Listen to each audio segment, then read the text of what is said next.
Hello students, welcome back to my YouTube channel only political science. आज की इस class में हम अरस्तू के द्वारा दिए गई राज्य संबंधी विचारों का अध्ययन करेंगे।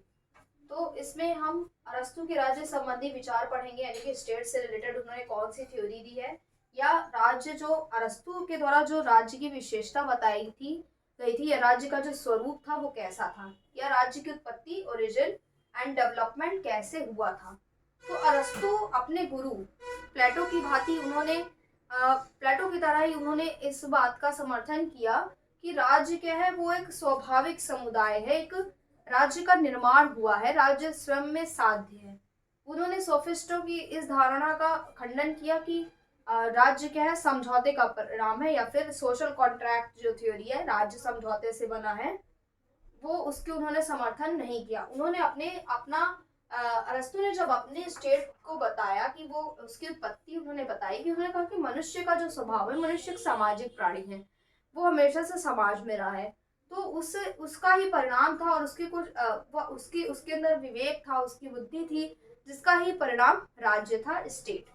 तो उसके हिसाब से अरस्तु के अकॉर्डिंग क्या था कि राज्य की जो उत्पत्ति हुई थी उसकी स्वाभाविक स्वभाव, मनुष्य के और विवेक और बुद्धि का परिणाम थी। उन्होंने आगे कहा कि जिस प्रकार विवाह पद्धति के आधार पर परिवार कुटुंब का निर्माण होता है, जिसमें पति पत्नी बच्चे एवं दास होते हैं, तो उसी तरह कुटुंब एक स्वाभाविक समुदाय मतलब स्वाभाविक संस्था है। परिवार, तो परिवार से आगे, क्योंकि मनुष्य हमेशा विकास करता रहता है, परिवार, परिवार के बाद गांव, गांव क्योंकि कुछ आवश्यकताएं हैं मनुष्यों की जो कि परिवार में पूरी नहीं हो सकती, तो वो गांव की ओर, गांव से राज्य की ओर, राज्य से वह एक तरीके से नगर राज्य की ओर वो बढ़ता है, क्योंकि उस समय सिटी स्टेट की अवधारणा थी। तो यहाँ पर हम राज्य की उत्पत्ति हम देख सकते हैं कि उसने कहा कि राज्य क्या एक स्वाभाविक संस्था है, जिसका उद्देश्य मनुष्य के आत्मनिर्भर जीवन की प्राप्ति करना है, या फिर मनुष्य के जीवन को और अच्छा बनाना है। तो मनुष्य का डेवलपमेंट मतलब भावनात्मक विकास परिवार में हो सकता है, कुछ आर्थिक विकास हो सकता है, मनोवैज्ञानिक विकास हो सकता है, लेकिन और मनुष्य के सर्वांगीण विकास के लिए उसने कहा कि राज्य की आवश्यकता पड़ती है। तो एक तरीके से उसने कहा कि राज्य जो है, राज्य का जो सबसे छोटा घटक उसने किसको माना, फैमिली को माना, कुटुंब को माना। कुटुंब से कुटुंब मतलब परिवार, फैमिली, फैमिली के बाद गांव, कुछ परिवार मिले, गांव बना, गांव से फिर शहर, राज्य, राज्य से फिर नगर राज्य, नगर राज्य जो है वो सर्वश्रेष्ठ राजनीतिक संगठन है। अरस्तु के द्वारा जो राज्य स्टेट था उसकी कुछ इस तरह राज्य की उत्पत्ति हुई और राज्य का विकास हुआ। उसके बाद राज्य की कुछ विशेषताएं, यानी कि उसने कुछ फीचर्स बताए अपने राज्य की। तो उसमें राज्य स्वाभाविक समुदाय है, यहाँ पर आप लोग इसको भी नोट कर लीजिए, सारी हेडिंग्स का आप स्क्रीनशॉट ले सकते हो।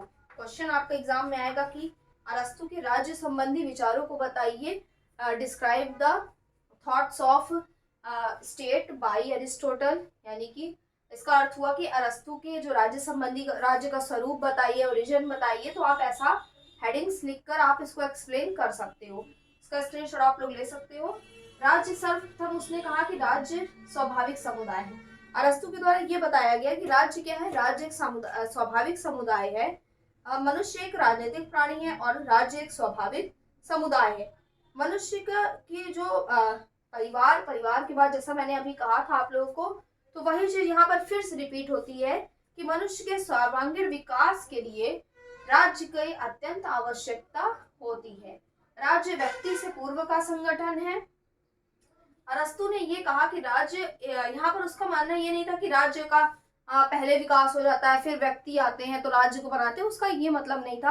यहाँ पर अरस्तु का यह कहने का तात्पर्य था कि राज्य व्यक्ति से पूर्व का संगठन है। इसका मतलब है कि व्यक्ति जब मिल गए तब राज्य का निर्माण होता है, लेकिन क्योंकि व्यक्तियों का जो उद्देश्य है, जो अस्तित्व है, या फिर एक तरीके से सदजीवन के अस्तित्व के लिए, लोगों की लाइफ को और अच्छा करने के लिए, सुरक्षा देने के लिए राज्य महत्वपूर्ण कार्य करता, इसलिए राज्य क्या है, व्यक्ति से पूर्व का संगठन है। और यहाँ पर उसने ये भी कहा था कि अरस्तु ने कि the family is spreaded in time but the state is spreaded by nature.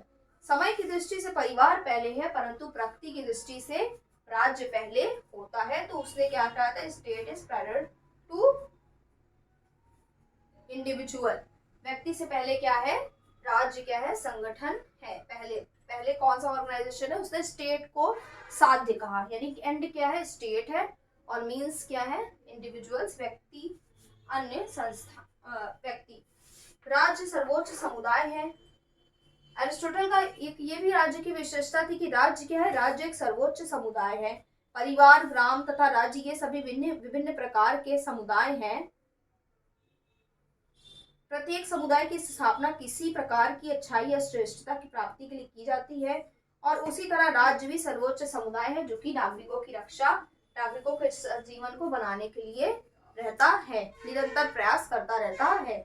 राज्य का स्वरूप क्या है, ऑर्गेनिक है, जैविक है। जैविक कैसे है, जिस प्रकार शरीर के अंगों का निर्माण होता है, आंख, नाक, कान, पैर, सब मतलब सभी अंग मिलकर एक शरीर का निर्माण करते हैं, उसी तरह परिवार, गांव आदि मिलकर राज्य का निर्माण करते हैं। तो वो क्या हुआ, राज्य को उसने एक जैविक संस्था माना, जो कि व्यक्ति राज्य के सदस्य के रूप में या राज्य में रहकर अपना विकास करता है।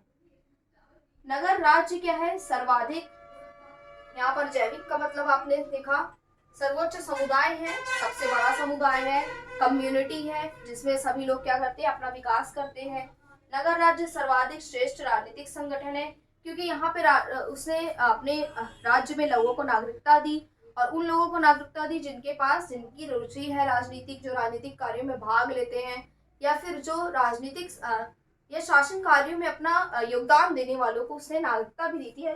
तो इस आधार पर नगर राज्य क्या है, सर्वश्रेष्ठ राजनीतिक संगठन उसने कहा। और यद्यपि उसके जीवन काल में मतलब फिलिप ने यूनान के नगर राज्यों का अंत कर अपने साम्राज्य की स्थापना की थी, लेकिन अरस्तु ने इन साम्राज्यों के संबंध में बिल्कुल भी विचार नहीं किया।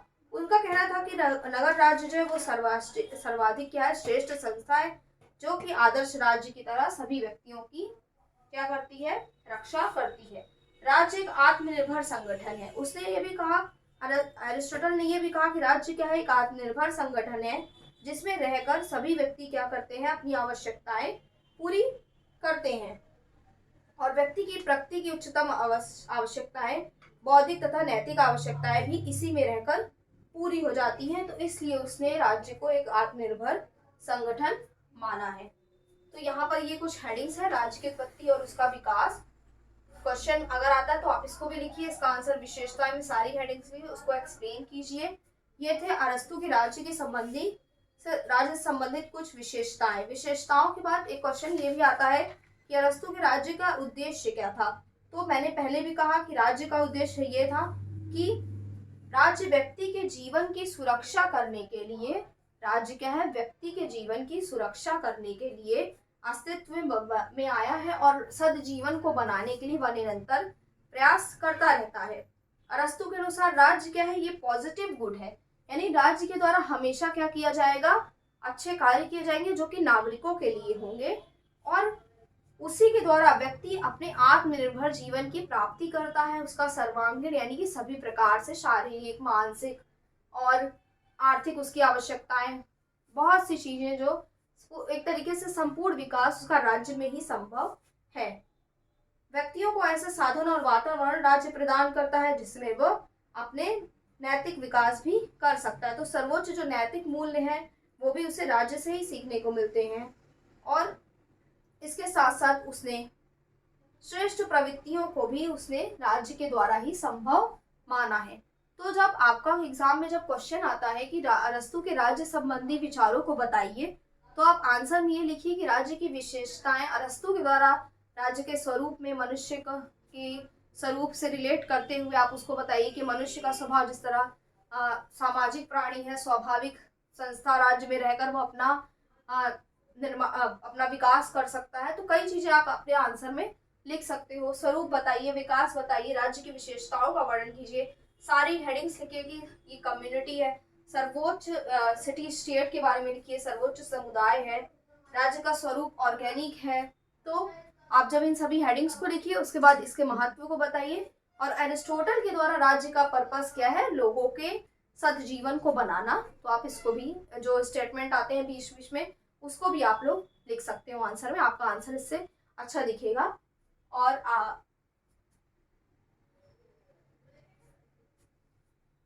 Thank you.